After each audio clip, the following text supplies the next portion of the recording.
জোর দূরে আইছে মামা, কম ঠাম করে হলো, গরিব মানুষ তো, কিছু ভাড়া দিয়ে দেন। ভাড়া দিমু?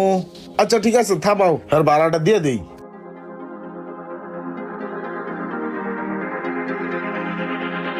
মিয়া, তুমি আবার পিছে পিছে আইতাছো। এই যে তুমি অল্প একটু রাস্তা আইছো, তোমার ভাড়া কয় টাকা দিতে হইব? না মামা, ভাড়া লাগতো না, আমি ভাড়ার লিগে আপনার পিছে পিছে আই না। আমি আইতাছি মামা, ওই যে দেখলেন না একটা কি পাইছি, প্রথমে 20টা, তারপরে একটা সিডি, কি জানি লেহা, আমি তো বাংলা পড়ালেখা জানি না। আর একটা কি জানি একটা ইয়া, দেন তো মামা এটা কি সিডি মিডি শোনাচ্ছেন, আমি তো বুঝি না এগুলা। কি লাগছে কি লাগছে? চিঠিতে লেখছে বিকালের মধ্যে চেনটা ভাইয়ার কাছে পৌঁছায় দিও। এখন এটা তো আমি টোহাই পাইছি, এটা এখন কি করবো, কোথায় পৌঁছামু? হ, কাম হয়ে গেছে, মাতাল মাতাল ভাব হইছে। দেই ভাই মালটা।